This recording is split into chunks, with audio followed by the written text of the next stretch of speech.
검은 옷 저승사자와 흰 옷 저승사자, 누가 당신을 데리러 올까?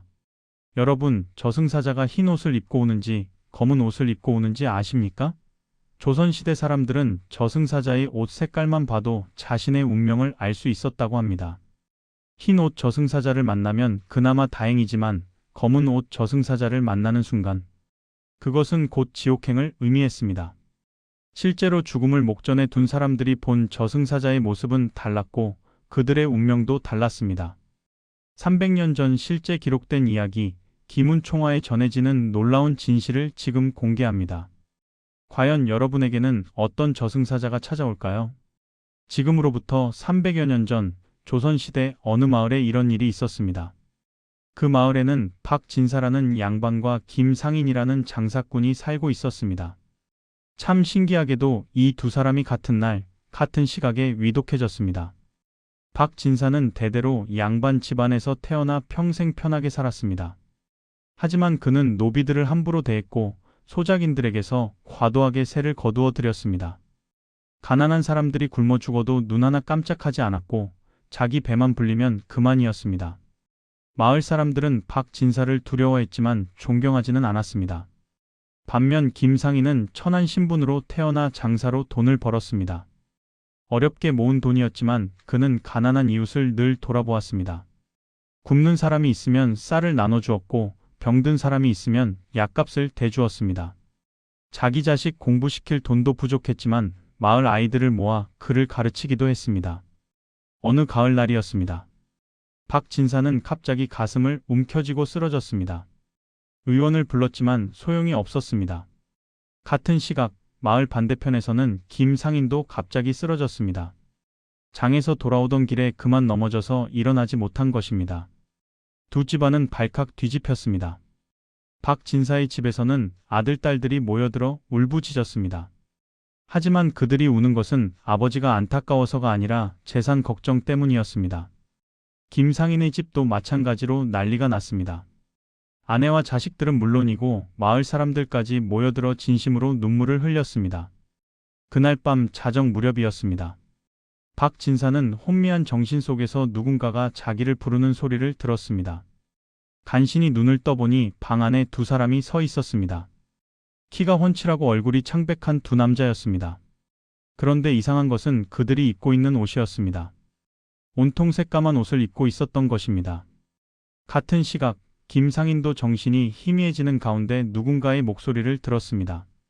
겨우 눈을 뜨니 역시 두 사람이 서 있었습니다. 하지만 이들이 입은 옷은 박진사가 본 것과 달랐습니다. 새하얀 옷을 입고 있었던 것입니다. 그 옷이 너무 하얗고 깨끗해서 방 안이 환해 보일 정도였습니다. 박진사는 공포에 질려 소리쳤습니다. 너희들은 누구냐? 어찌 남의 방에 함부로 들어오느냐? 하지만 검은 옷의 사내들은 냉정한 표정으로 대답했습니다. 명부에 당신 이름이 올라 있습니다. 따라오십시오. 그 목소리는 얼음장처럼 차갑고 무서웠습니다. 김상인도 놀라서 물었습니다. 저승사자이십니까? 흰 옷의 사내들은 부드럽게 고개를 끄덕였습니다. 그렇습니다. 하지만 두려워하지 마십시오. 당신이 갈 곳은 나쁜 곳이 아닙니다. 그 목소리에는 따뜻함이 묻어났습니다. 이것이 바로 기문총화에 기록된 실제 이야기의 시작입니다. 같은 날, 같은 시각에 죽음을 맞이한 두 사람. 하지만 그들에게 찾아온 저승사자의 모습은 완전히 달랐습니다. 왜 그랬을까요? 그 비밀을 지금부터 풀어드리겠습니다. 흰 옷을 입은 저승사자들은 김상인에게 다가왔습니다. 김상인은 두려웠지만 이상하게도 그들에게서 나쁜 기운이 느껴지지 않았습니다. 오히려 마음이 편안해지는 것 같았습니다. 한 사내가 입을 열었습니다. 김상인, 당신의 수명이 다했습니다. 이제 저승으로 가셔야 합니다. 김상인은 슬픈 표정으로 대답했습니다. 알겠습니다. 하지만 제가 한 가지만 여쭤봐도 되겠습니까? 당신들은 왜 흰옷을 입으셨습니까? 저승사자는 부드럽게 미소 지었습니다. 우리는 선한 영혼을 모시러 올 때 흰옷을 입습니다. 흰색은 깨끗함과 순수함을 뜻하지요. 당신은 평생 착하게 사셨습니다. 비록 가난했지만 이웃을 돌보았고 어려운 사람들을 도왔습니다. 당신이 베푼 선행이 모두 명부에 기록되어 있습니다. 김상인은 눈물을 흘렸습니다. 저는 그저 제가 할 수 있는 일을 했을 뿐입니다. 더 많이 베풀지 못해 늘 마음이 무거웠습니다. 저승사자가 고개를 저었습니다. 아닙니다. 적게 가진 자가 나누는 것이 더 큰 선행입니다. 부자가 만 양을 베푸는 것보다 가난한 자가 한 양을 나누는 것이 더 귀한 법입니다. 저승사자는 계속 말했습니다. 당신은 노비 하나 없이 살았지만 남을 함부로 대하지 않았습니다. 땅 한 평 없이 살았지만 남의 땅을 탐내지 않았습니다. 돈이 없어도 빚을 갚으려 애썼고 남의 것을 훔치지 않았습니다. 이것이 바로 진정한 선입니다. 김상인이 물었습니다. 그렇다면 저는 어디로 가게 됩니까? 저승사자가 대답했습니다. 염라대왕 앞에서 심판을 받게 됩니다. 하지만 걱정하지 마십시오. 당신의 명분은 선행으로 가득합니다. 심판은 형식일 뿐 당신은 좋은 곳으로 갈 것입니다.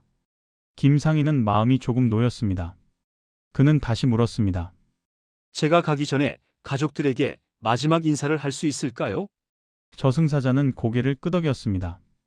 그럴 수 있도록 해드리겠습니다. 하지만 그들은 당신을 보거나 들을 수 없습니다. 그저 지켜보기만 하십시오. 김상인은 저승사자를 따라 방 밖으로 나왔습니다. 신기하게도 그의 몸은 가벼웠고 아무 곳이나 갈 수 있었습니다. 마루로 나가니 아내와 자식들이 울고 있었습니다. 김상인은 그들을 보며 눈물을 흘렸습니다. 여보, 아이들아, 나는 괜찮소. 너무 슬퍼하지 마오. 착하게 살면 우리는 다시 만날 수 있어. 비록 가족들은 그의 말을 듣지 못했지만 이상하게도 그 순간 아내의 울음이 조금 잦아들었습니다. 큰아들이 말했습니다. 아버지는 좋은 곳에 가셨을 거예요. 아버지는 평생 착하게 사셨으니까요. 김상인은 흐뭇하게 웃었습니다. 저승사자가 말했습니다. 이제 가실 시간입니다. 김상인은 고개를 끄덕였습니다. 네, 가겠습니다. 그는 마지막으로 집을 한번 둘러보았습니다. 가난했지만 행복했던 그 집, 이제 떠나야 할 시간이었습니다. 저승사자는 김상인을 부축하듯 이끌었습니다. 그들이 걷는 길은 환했고 포근했습니다. 김상인은 두렵지 않았습니다. 오히려 평화로운 기분이었습니다. 저는 운이 좋습니다. 흰옷 저승사자를 만났으니까요. 그가 중얼거렸습니다. 저승사자가 대답했습니다. 운이 아닙니다. 당신이 평생 쌓은 선업의 결과입니다. 흰옷 저승사자는 아무에게나 가지 않습니다. 오직 선한 영혼에게만 갑니다.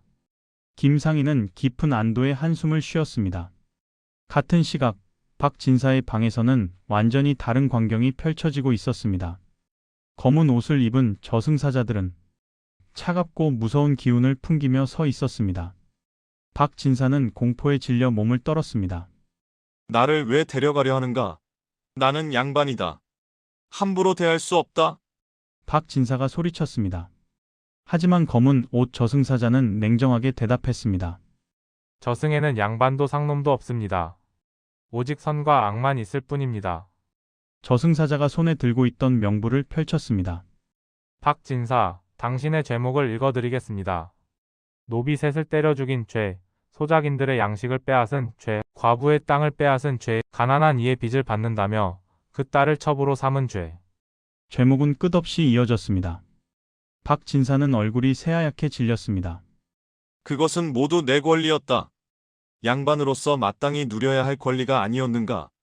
저승사자가 차갑게 웃었습니다. 권리라고요? 저승에서는 그것을 죄악이라고 부릅니다.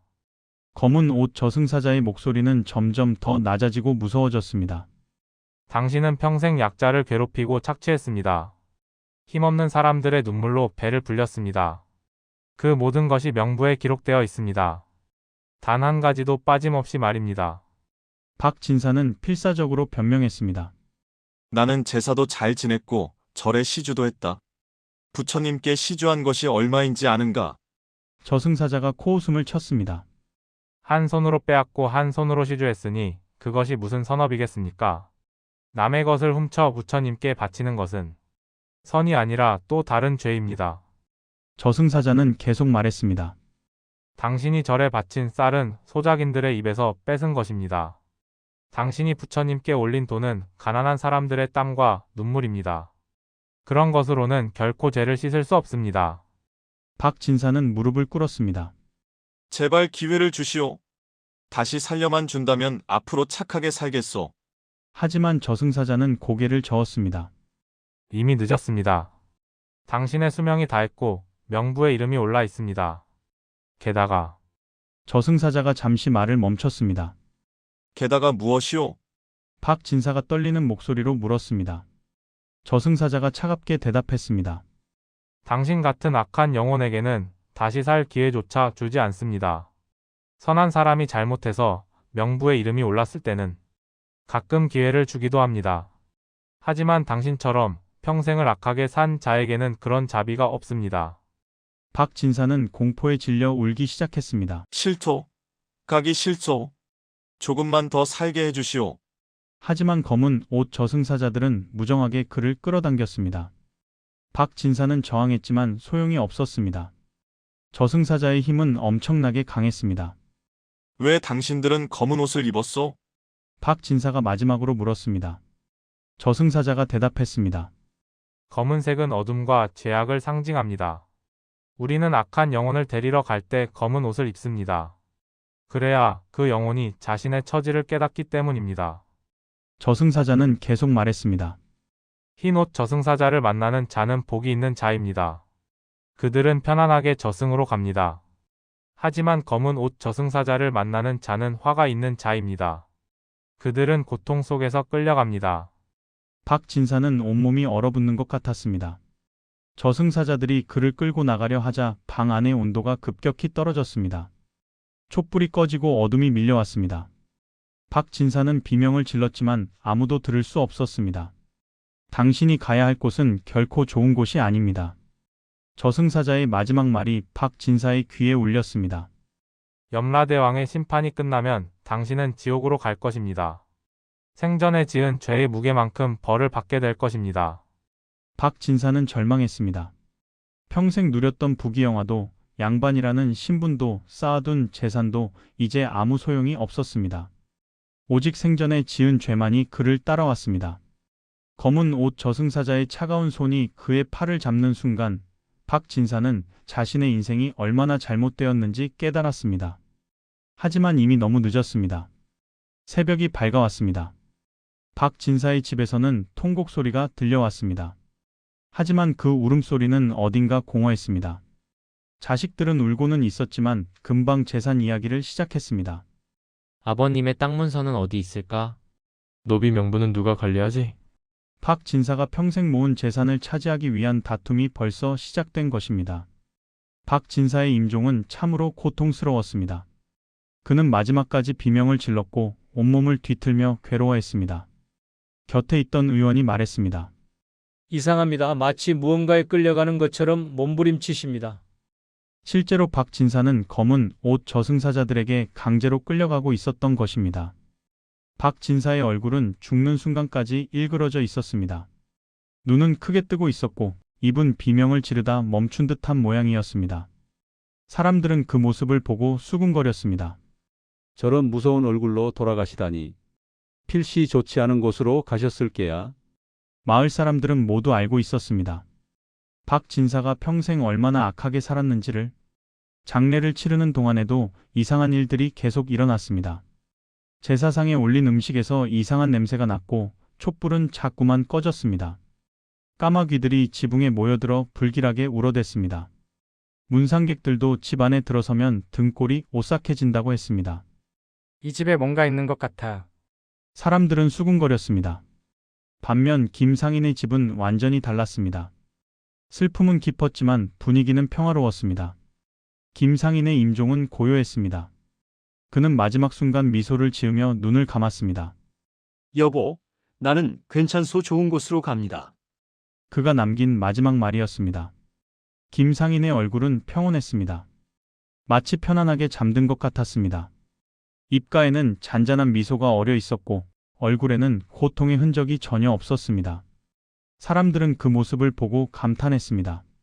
참으로 편안하게 가셨구나. 저렇게 평화로운 죽음은 처음 봅니다. 마을 사람들이 자발적으로 모여들었습니다. 돈이 없어서 제대로 된 장례를 치를 수 없었지만 이웃들이 십시일반 도움을 주었습니다. 김상인께서 평생 우리를 도와주셨는데 이 정도는 해야지. 어떤 이는 쌀을 가져왔고 어떤 이는 나무를 가져왔습니다. 가난한 사람들조차 자기가 가진 것을 조금씩 보태었습니다. 장례를 치르는 동안 신기한 일들이 일어났습니다. 궂은 날씨가 계속되다가 장례식 날만 맑게 갰습니다. 제사상 위로 나비 한 마리가 날아와 앉았는데 사람들이 손을 흔들어도 날아가지 않았습니다. 저것 봐라. 김상인의 영혼이 인사하는 게 아닐까? 사람들은 그렇게 믿었습니다. 김상인의 아내가 말했습니다. 여보가 돌아가시기 전날 밤 제 꿈에 흰 옷 입은 사람들이 나타났어요. 그들이 말하길 남편을 모시러 왔다고 했습니다. 그런데 이상하게도 그 꿈이 무섭지 않았어요. 오히려 평화로웠습니다. 사람들은 고개를 끄덕였습니다. 그것 봐요. 흰옷 저승사자가 모시러 온 거예요. 장례 행렬이 지나가자 마을 사람들이 길가에 늘어섰습니다. 모두들 눈물을 흘리며 절을 했습니다. 김상인님, 좋은 곳으로 가십시오. 저희를 도와주신 은혜 평생 잊지 않겠습니다. 이렇게 많은 사람들이 진심으로 슬퍼하는 장례식은 그 마을에서 처음 있는 일이었습니다. 같은 날 치러진 두 장례식이었지만 분위기는 천지 차이였습니다. 박진사의 장례는 화려했지만 차갑고 무거웠습니다. 김상인의 장례는 소박했지만 따뜻하고 평화로웠습니다. 사람들은 말했습니다. 죽음 앞에서는 거짓이 통하지 않는구나.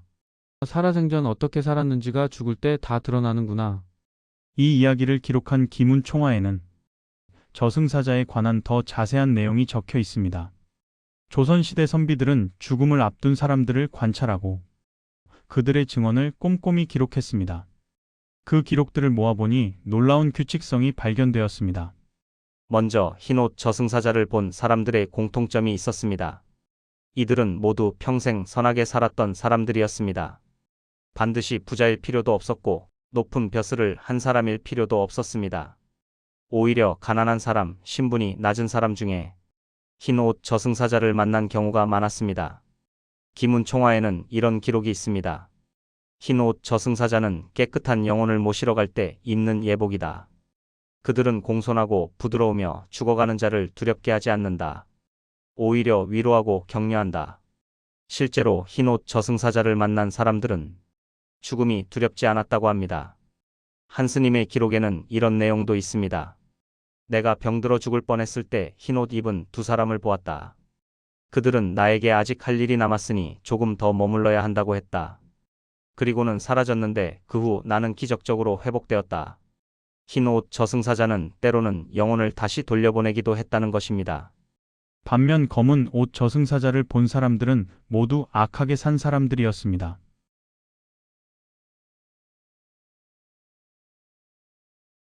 남을 해친 사람, 약자를 괴롭힌 사람, 거짓말로 재산을 모은 사람, 권력을 악용한 사람들이었습니다. 신분이 높든 낮든 상관없었습니다. 양반이든 상민이든 악하게 살았으면 검은 옷 저승사자가 왔습니다. 기문총화는 이렇게 적고 있습니다. 검은 옷 저승사자는 죄 많은 영혼을 데려갈 때 입는 옷이다. 검은색은 어둠과 죄악을 상징하며 지옥의 색이기도 하다. 그들은 냉정하고 무섭게 행동하며 죄인에게 공포를 느끼게 한다. 검은 옷 저승사자를 만난 사람들은 모두 극심한 공포 속에서 죽어갔다고 합니다. 더욱 흥미로운 것은 저승사자의 행동 방식이었습니다. 흰 옷 저승사자는 영혼에게 선택권을 주었습니다. 가시겠습니까? 아니면 조금 더 머무르시겠습니까? 물론 수명이 다한 경우에는 가야 했지만 그 과정이 강압적이지 않았습니다. 오히려 영혼을 존중하고 예우했습니다. 하지만 검은 옷 저승사자는 달랐습니다. 그들은 영혼을 강제로 끌고 갔습니다. 영혼이 저항하면 더욱 거칠게 다루었습니다. 당신에게는 선택권이 없습니다. 명부에 이름이 올라 있으니 따라와야 합니다. 그들의 태도는 차갑고 무자비했습니다. 또 다른 기록에는 이런 내용도 있습니다. 어떤 사람은 흰 옷과 검은 옷을 반씩 입은 저승사자를 보았다고 한다. 이는 그 사람이 선과 악을 모두 행했다는 뜻이다. 선업과 악업이 비슷한 경우에 이런 저승사자가 온다고 한다. 세상에는 완전히 선한 사람도 완전히 악한 사람도 드물기 때문에 이런 경우가 가장 많았다고 합니다. 저승사자가 오는 시간도 달랐습니다. 흰 옷 저승사자는 주로 낮이나 저녁에 왔습니다. 밝은 시간에 떳떳하게 나타났습니다. 하지만 검은 옷 저승사자는 한밤중 가장 어두운 시간에 왔습니다. 자정 무렵이 가장 많았다고 합니다. 김은총화는 또한 저승사자를 만났다가 살아난 사람들의 증언도 기록하고 있습니다. 저승사자는 사람마다 다르게 보일 수 있다. 어떤 이에게는 키 큰 남자로, 어떤 이에게는 노인으로, 어떤 이에게는 여자로 보인다. 하지만 옷 색깔만은 변하지 않는다. 흰 옷은 언제나 흰 옷이고 검은 옷은 언제나 검은 옷이다. 가장 중요한 기록은 이것입니다. 저승사자의 옷 색깔은 죽어가는 자의 업보에 따라 결정된다. 사람이 정하는 것이 아니라 하늘이 정한다. 따라서 거짓으로 속일 수도 없고 돈으로 바꿀 수도 없다. 오직 생전의 행실만이 저승사자의 색깔을 결정한다. 이것이 바로 조상들이 후손에게 전하고 싶었던 가장 중요한 교훈이었습니다. 이 이야기가 전해주는 교훈은 무엇일까요? 300년이 지난 지금 우리는 이 옛날 이야기에서 무엇을 배워야 할까요? 첫째, 죽음 앞에서는 누구나 평등합니다. 박진사는 양반이었고 김상희는 천민이나 다름없었습니다. 하지만 죽음 앞에서 신분은 아무 의미가 없었습니다. 오히려 신분이 높았던 박진사가 더 비참한 최후를 맞았습니다. 돈도 권력도 신분도 죽음 앞에서는 한낱 허상에 불과했습니다. 둘째, 생전의 행실이 죽음의 질을 결정합니다. 같은 죽음이지만 김상희는 평화롭게 떠났고 박진사는 고통 속에서 떠났습니다. 무엇이 이 차이를 만들었을까요? 바로 그들이 평생 어떻게 살았느냐는 것입니다. 착하게 산 사람은 편안하게 가고 악하게 산 사람은 괴롭게 갑니다. 셋째, 작은 선행이라도 쌓아야 합니다. 김상희는 부자가 아니었습니다. 그가 베푼 것도 크지 않았습니다. 하지만 자기가 가진 것에서 조금씩 나누었습니다. 굶는 사람에게 밥 한 그릇, 병든 사람에게 약 한 첩. 이런 작은 선행들이 쌓여서 그는 흰옷 저승사자를 만날 수 있었습니다. 넷째, 큰 재물도 악행을 씻을 수 없습니다. 박진사는 절에 많은 시주를 했습니다. 부처님께 바친 돈도 적지 않았습니다. 하지만 그것으로 자신의 죄를 씻을 수 없었습니다. 왜냐하면 그 돈이 깨끗하지 못했기 때문입니다.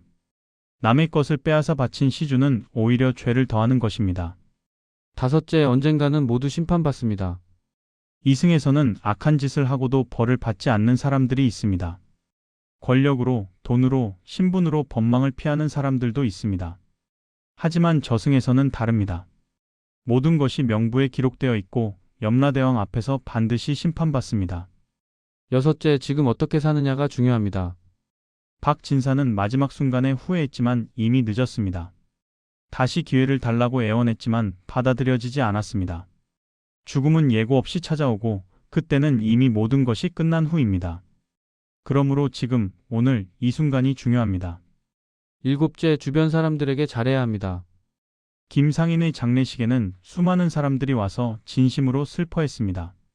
박진사의 장례식은 화려했지만 진심으로 슬퍼하는 사람은 없었습니다.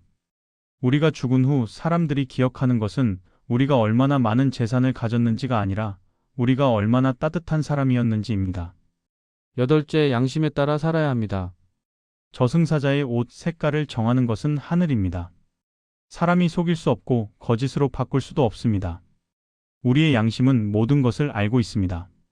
겉으로는 착한 척해도 마음속으로 악한 생각을 하면 그것도 다 기록됩니다. 진정으로 착하게 살아야 합니다. 조상들은 왜 이런 이야기를 후손에게 전했을까요? 그것은 단순히 사람들을 겁주려는 것이 아니었습니다. 오히려 올바르게 살아가는 방법을 가르쳐주기 위함이었습니다. 죽음은 끝이 아니라 또 다른 시작이며 이승에서의 삶이 저승에서의 운명을 결정한다는 것을 알려주고 싶었던 것입니다. 지금 이 순간에도 우리는 선택하고 있습니다. 흰 옷 저승사자를 만날 것인가? 검은 옷 저승사자를 만날 것인가? 그 선택은 먼 미래의 일이 아닙니다. 바로 오늘, 지금, 이 순간 우리가 어떻게 행동하느냐에 달려 있습니다. 이웃에게 따뜻한 말 한마디, 어려운 사람에게 작은 도움 하나, 약자를 배려하는 마음 하나. 이런 것들이 쌓여서 우리의 운명을 만듭니다. 김은총화의 마지막 구절은 이렇게 끝납니다. 선을 행하는 자에게는 흰 옷 저승사자가 오고 악을 행하는 자에게는 검은 옷 저승사자가 온다. 이것은 하늘의 법칙이니 누구도 피할 수 없다. 그러므로 매일 선을 쌓고 악을 멀리하라. 그것이 평안한 죽음을 맞이하는 유일한 길이다. 여러분, 오늘 이야기 어떠셨습니까? 300년 전 조상들이 기문총화에 남긴 이 기록은 단순한 귀신 이야기가 아닙니다. 우리에게 어떻게 살아야 하는지를 가르쳐주는 삶의 지혜입니다. 흰 옷 저승사자와 검은 옷 저승사자. 여러분은 어떤 저승사자를 만나고 싶으십니까? 그 대답은 바로 지금 여러분이 어떻게 사느냐에 달려 있습니다. 오늘 하루도 이웃에게 따뜻한 말 한마디 건네보십시오. 어려운 사람을 보면 작은 도움이라도 베풀어 보십시오. 약한 사람을 함부로 대하지 마십시오. 이런 작은 선행들이 쌓이고 쌓여서 훗날 여러분에게 흰 옷 저승사자가 찾아올 것입니다. 조상들의 지혜가 담긴 이야기, 다음에도 더 재미있는 전설로 찾아뵙겠습니다. 건강하시고 복 많이 받으십시오. 구독과 좋아요, 알림 설정도 부탁드립니다. 여러분 모두 선한 일 많이 하시고 언젠가 편안한 그날을 맞이하시길 바랍니다. 감사합니다.